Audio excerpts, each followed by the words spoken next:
we have a visual identity, we have a verbal identity, we have a Bible through which we protect these assets through with great rigor. Why do we not have a sonic identity? And why are we not arming our agency partners, our production partners, our third-party creators with that same set of guidelines? So when our brand shows up on Spotify versus linear TV versus a podcast, it shows up in the best way possible, and there's no disservice being done unintentionally.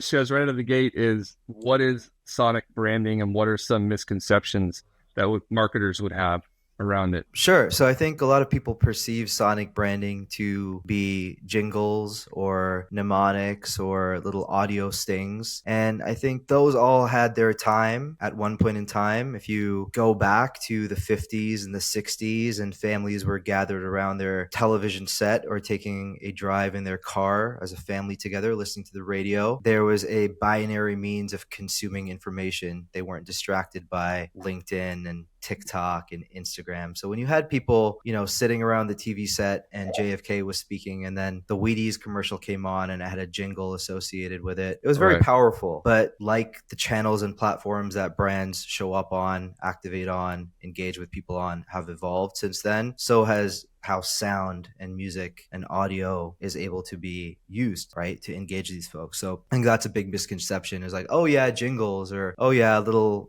audio logos or mnemonics. That can be a part of it. Jingle might be part of your strategy. A brand anthem might be part of your strategy. You might have a sonic logo like MasterCard has invested in, like so many others have, or you might not, like Apple. They don't have a sonic logo per se, but they do have a sonic ecosystem. You know the sound that your computer is going to make when it turns on, and you trust that sound. And if it doesn't make that sound, your heart starts beating a little bit faster. Or the sound when you accidentally sent a text message to the wrong person and that text message is going off, or when you lock your iPhone. So companies are thinking about sound, music, audio with regards to their product design, their hardware, their software, their events, their advertising. And I think that is what sonic branding and sonic identity has morphed into over the last few decades. It's beyond just one thing. So just to dive in a little bit deeper to that one, just for the listeners, so they understand, to delineate. So there's like, you see a Liberty Mutual commercial and it ends with like Liberty, Liberty, Liberty, Liberty.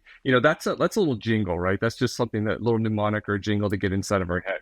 Versus what you're talking about, maybe give us a couple of examples of brands that people would know that would define the sonic branding. Sure.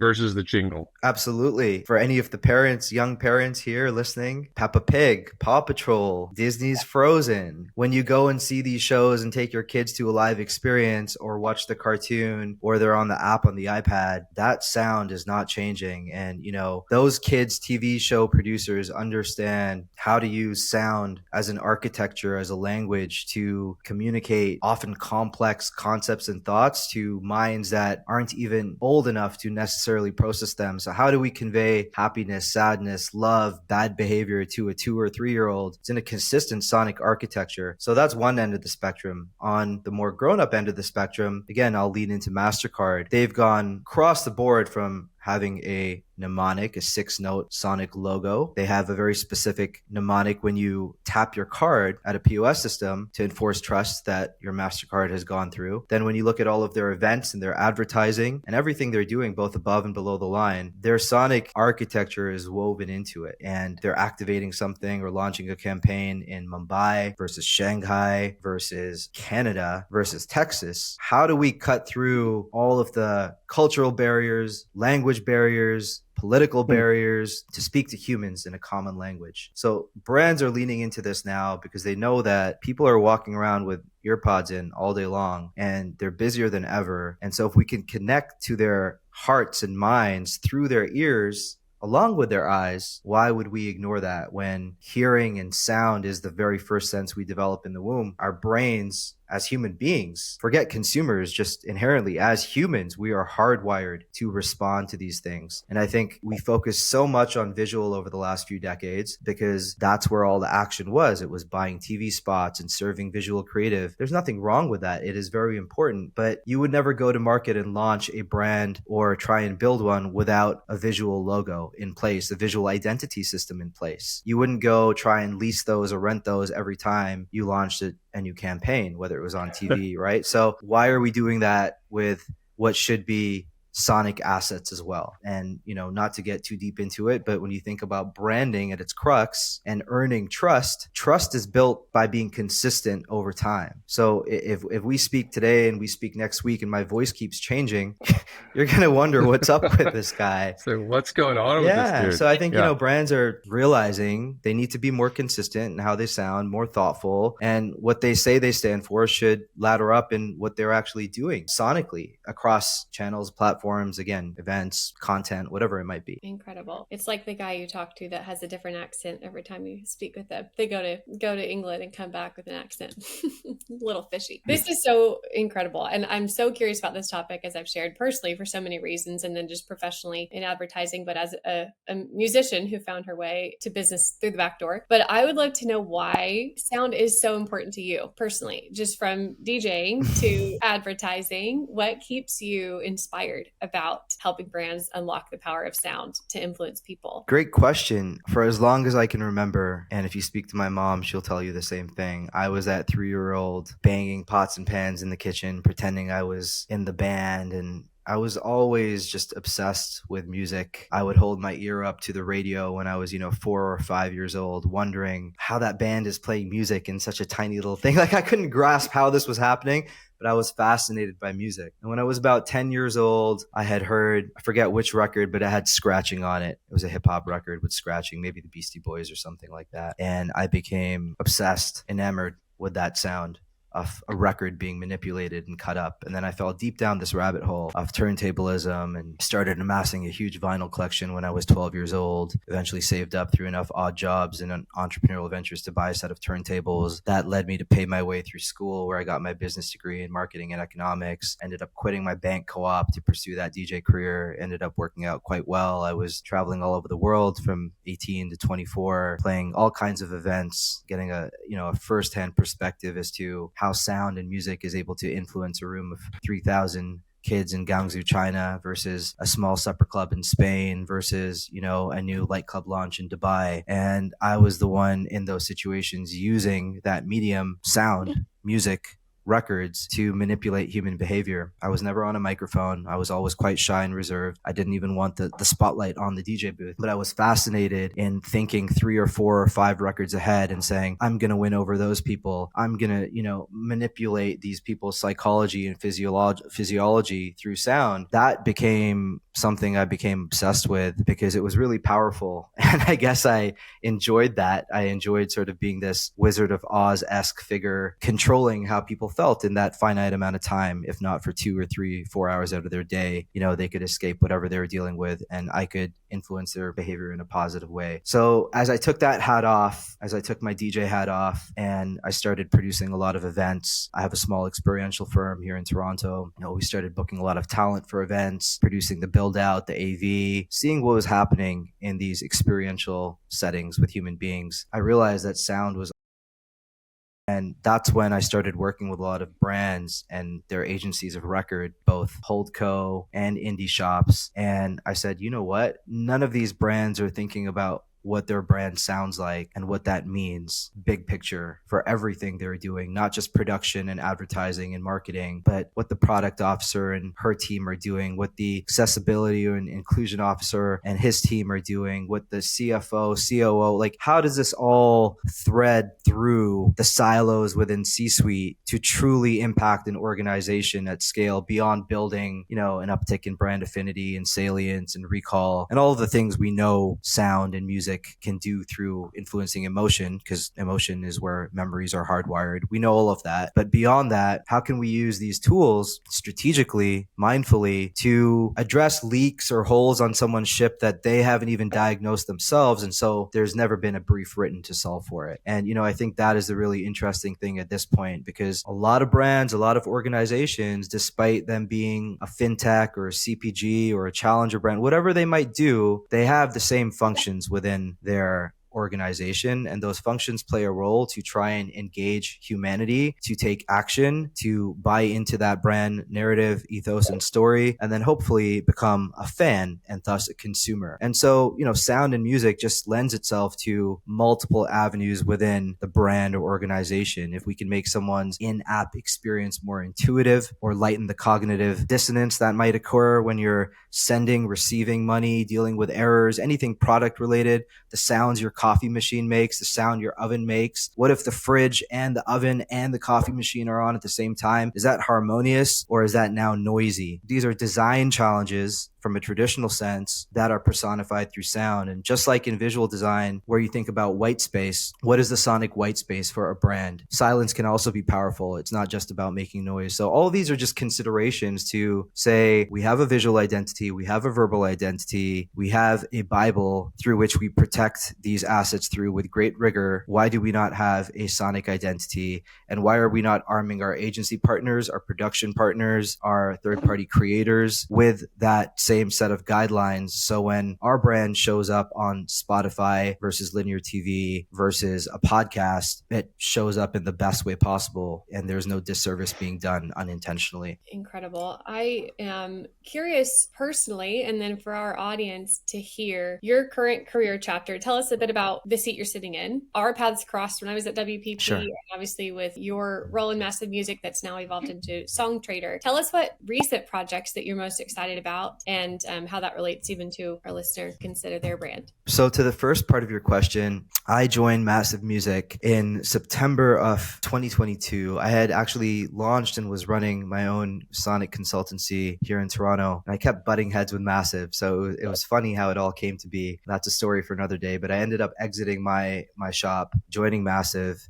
And a few months prior to me joining Massive, Massive had been acquired by Songtradr. And Songtradr is the largest B2B music company in the world at this point. So Paul Wiltshire, the CEO there, is on a very big mission to change the music industry for good, for both the rights holders and the artists and the creators, as well as all of the people needing to use those assets. In our case, it's organizations, brands, and agencies. So I joined Massive as head of partnerships for North America. And, a few months into the role, I started peeking under the hood and looking at what the mothership was doing, what the wider organization was doing, how not only Massive's acquisition fell into Songtradr, but looking at all of the other companies that Songtradr had acquired over the last 2 years. There had been about 10 or 11 of them, so it was quite vast. And then I just started having conversations, entrepreneur to entrepreneur with leadership, to sort of provide my thoughts as to how these pieces of the puzzle might all fit in together, and how we can build a puzzle and a picture that doesn't quite exist right now in the world at all, and how we can go to market with that. So that's when things evolved into Songtradr. So I've been wearing this dual hat,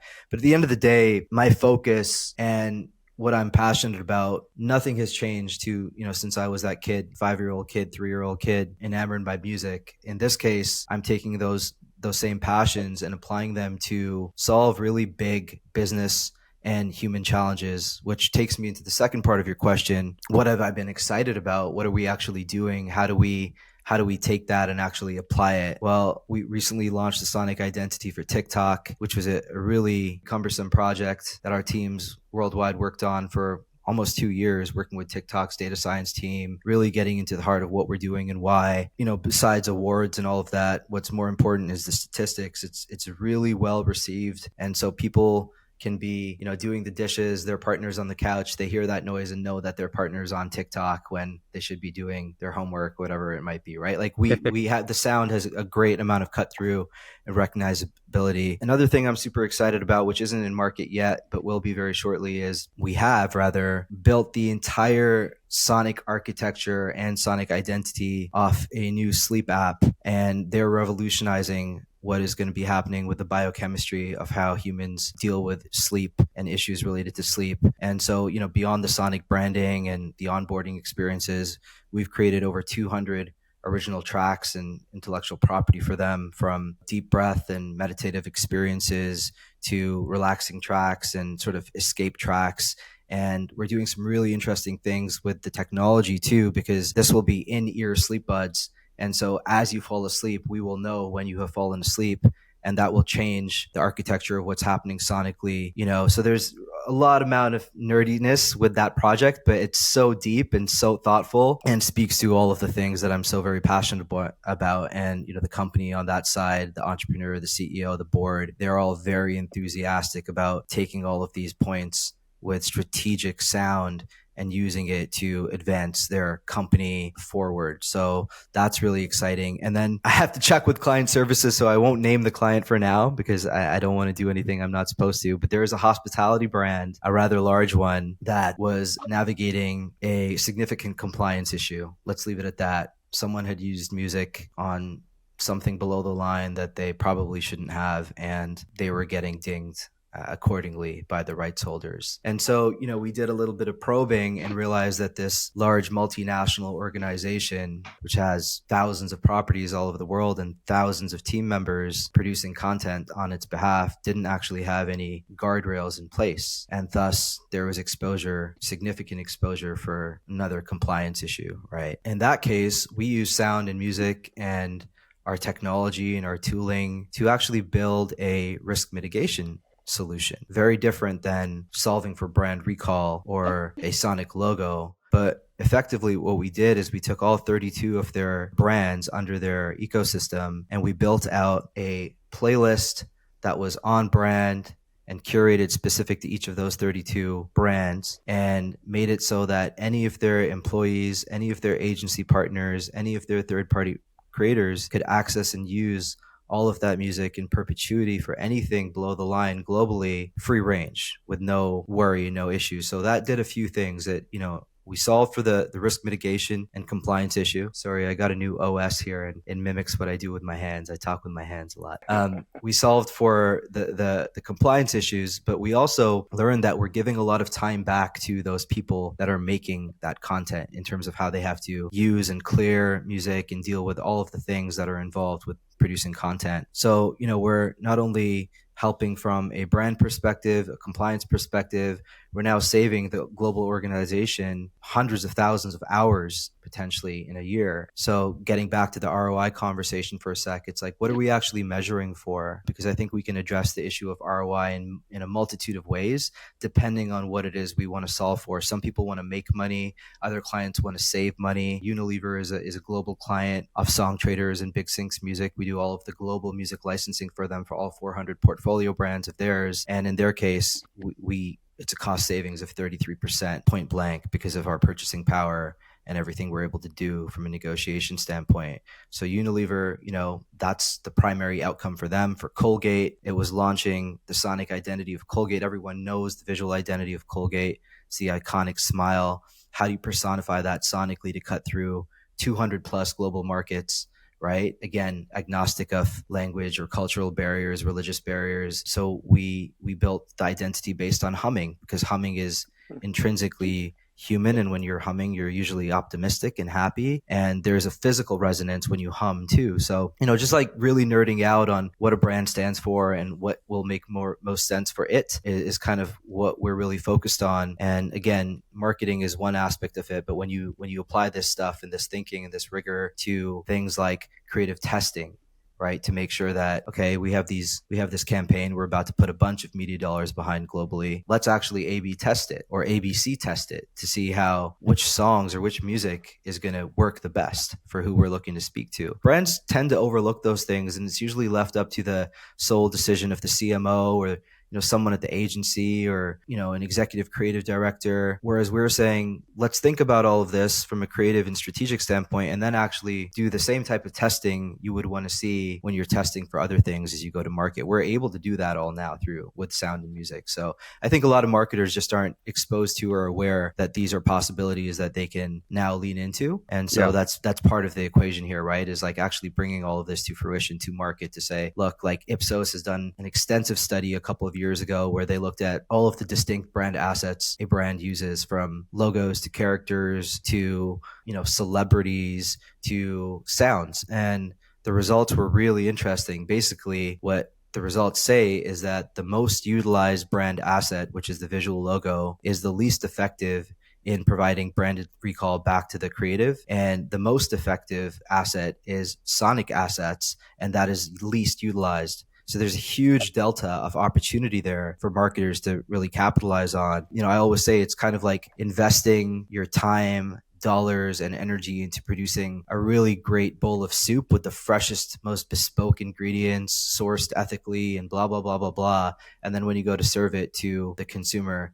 you're giving them a fork when you could be giving them a spoon, right? And so like it's almost our duty as marketers and communication professionals to communicate as effectively as we can, I believe, especially when it makes for a more enjoyable experience for that other human being on the receiving end. And so, none of this stuff is new. This is all as old as time, right? But it's just kind of bringing it back to the conversation. It's not new to you. Obviously, you live and breathe this every day. There's more awareness only as of late, I would think, in general, though. I mean, I can speak to it from having worked in creative departments across the country of different size agencies, and sound and even music, really, when it comes to like, what are we using for music and sound design? What are we doing for sound design in a commercial, something like that? It's usually the last thing that everyone thinks about, unless it's some concept that's really tied around a song or something thematically, that's auditory. But it's really the last thing. And sometimes it's even like, oh yeah, remember to save some budget so we can license a track. Yes. I mean, it's even that to a degree. So I would say that you're absolutely right that it's underutilized and it's not thought of enough. Everything you're talking about is going to be somewhat fresh to some listeners, sadly, because I think it is still kind of new to some people. Some of the examples you gave are awesome. Like you're working in a sleep app. I can just see all the little moments within that you can just geek out and create these amazing little sound experiences. Anything that's got like, I think, an app or some kind of customer experience where you can really plug in sound. But what about brands? Say you're in marketing or at the helm of a brand that might not have that, but they're advertising. They say it's a liquor brand, a whiskey brand, or it's some food that's sold in Whole Foods. What should a marketer kind of be thinking about to dip their toe if they say, okay, sonic branding is important. I can see it. I get it. What's the next step? Like, what are some things they could be thinking about to start to move in the right direction here? Really quickly on the point, just to clarify my thoughts, the previous point, when I said it's not new, I meant that, as human beings, like, back in the day, we would respond to church bells when we didn't have newspapers or phones, and we would know it was time for church. Or you go to, religious kind of functions. All these different religions use singing as a way to get people on the same page. So in that sense, our relationship with sound as human beings, nothing I'm saying is groundbreaking here. It's like we are at the base level.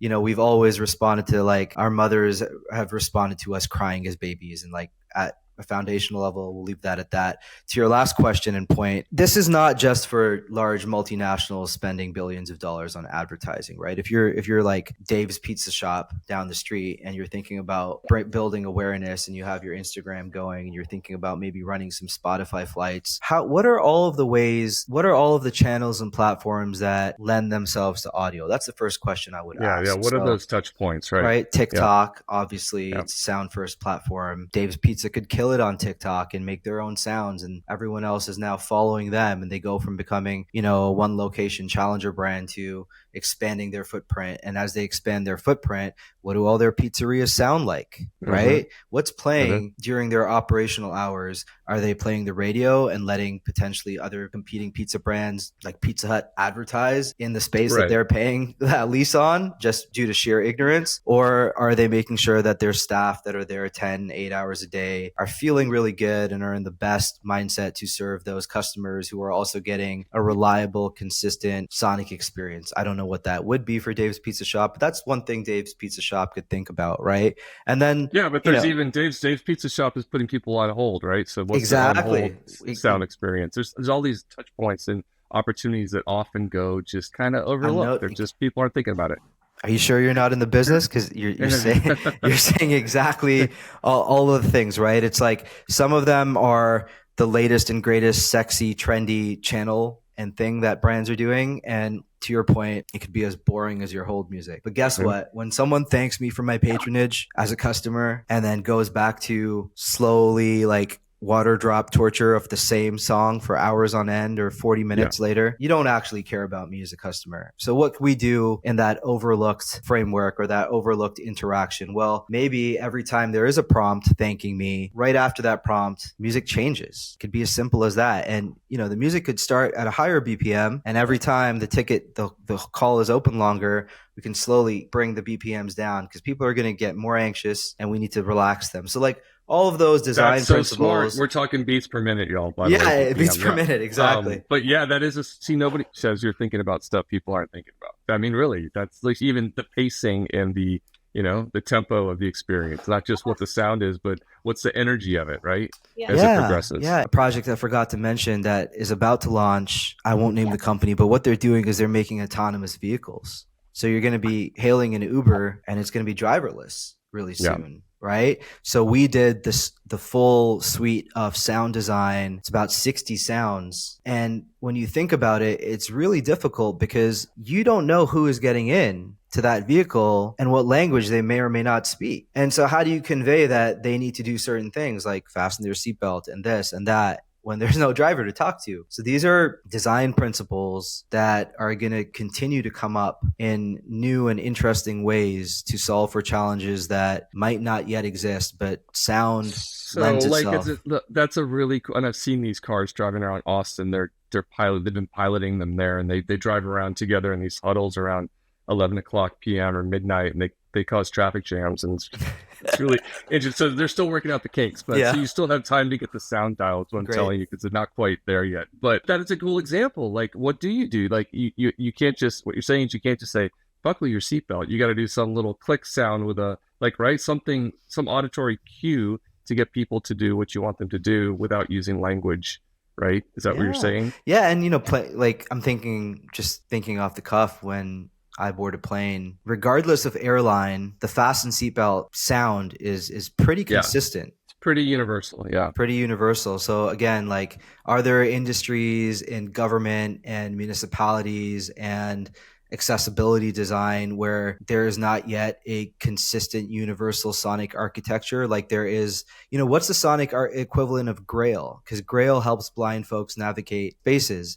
And, so I work with a startup that does that through an audio first way. They have an app, which is for the user, the visually impaired or blind person, to wayfind a space. And on the business side, they outfit these spaces with beacons to guide these users around their space. So McDonald's and Costa Coffee, if I can't see, but the app is telling me take 3 steps and then a left to get to the cash or the washroom, that is solving for a real human and business challenge now on both ends of the spectrum, right? It's sticky on both sides. Yeah, it's bigger than just branding for me. It's really thinking about how to apply all of this stuff to what businesses say they do and helping them actually do that, right? Through sound and music and the strategic and intentional use of it. And on the other side, consumers are human beings first. And if we solve for human challenges, we're going to end up solving for business challenges. And so if we can make that person's day less anxious or alleviate their stress without them even thinking about it.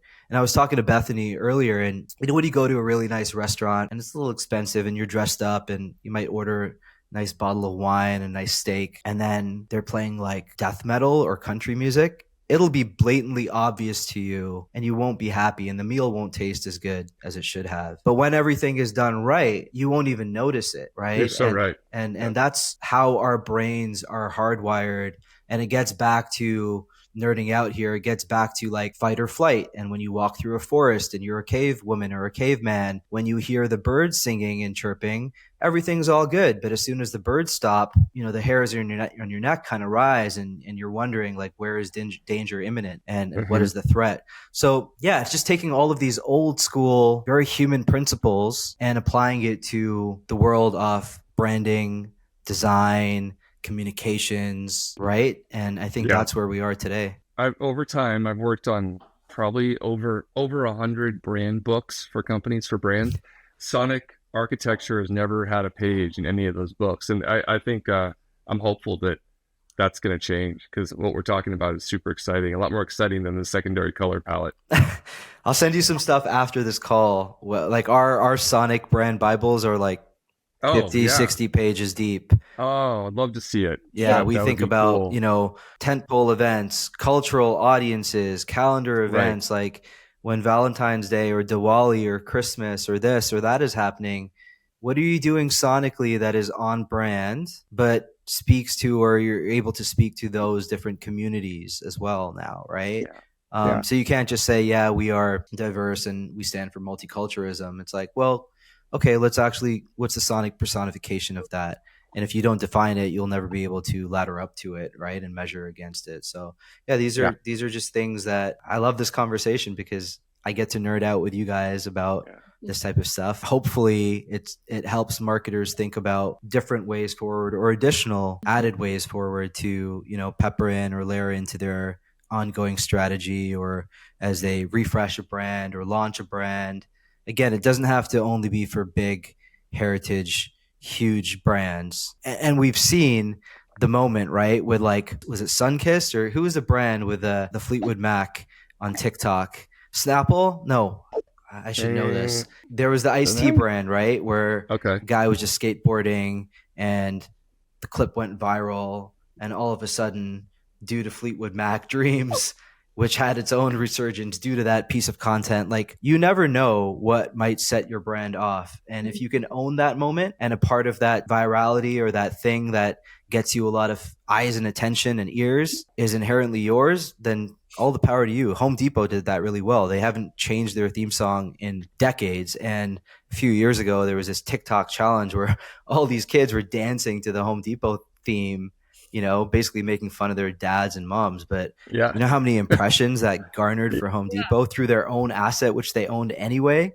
right? Oh, yeah. I'd love to know where you see all of this going. I know for Songtradr, there have been recent acquisitions, which are so exciting, and just want to hear your pulse on this space and the moment that it's in, and where you see things headed. And then before we go, I want to just hear your thoughts on AI and how you guys are incorporating some of that to just enhance what you're already doing. I don't see any of this going anywhere. I think it's just going to get more and more relevant. What I mean by that is, when you think about the experiences we have as human beings today, people are listening more than ever. Digital audio streams are way up. People are busy.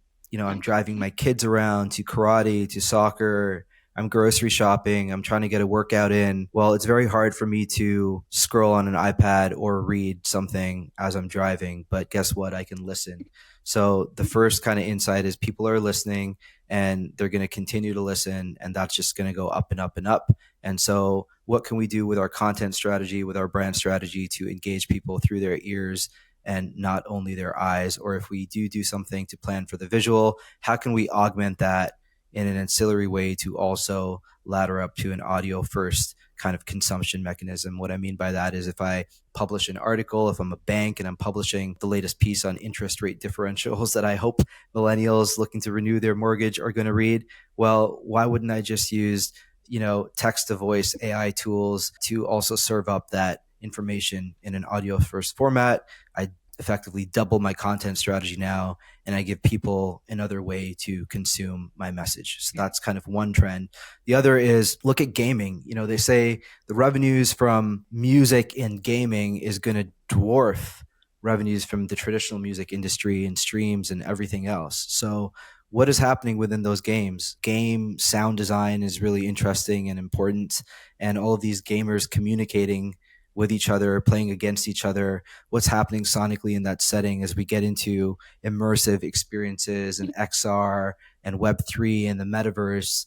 Sound is going to be imperative because it doesn't matter how good that visual representation is. When you have a headset on and something is sonically off just a little bit, it's going to mess up all of the other sensory design that you've worked so hard at, right? And so that's another thing that I'm really telling brands these days that are playing in Web3 and thinking about experiences and metaverse concerts and this and that and product launches in XR. You really need to make sure that that sonic experience is congruent with what the real human experience would be. You need to be thinking about spatial sound design and all of the ways our natural human ear perceives and digests information. If that is not synonymous with the virtual world, there's going to be implications there. And I think a lot of people will be upset, both brands in terms of their investment going awry and consumers who hoped for entertaining, interesting experience. Other than that, I don't think advertising is going anywhere and storytelling is going anywhere. These are also as old as time, from people in the village hawking products at a stand, right, to marketers blasting out their message, hoping to convert on a funnel. At the end of the day, you're trying to get people's attention. You're trying to keep their attention and correlate that attention they have with your thing. And ultimately, we are trying to get people to part with their hard-earned dollars to spend them with us on said product or service.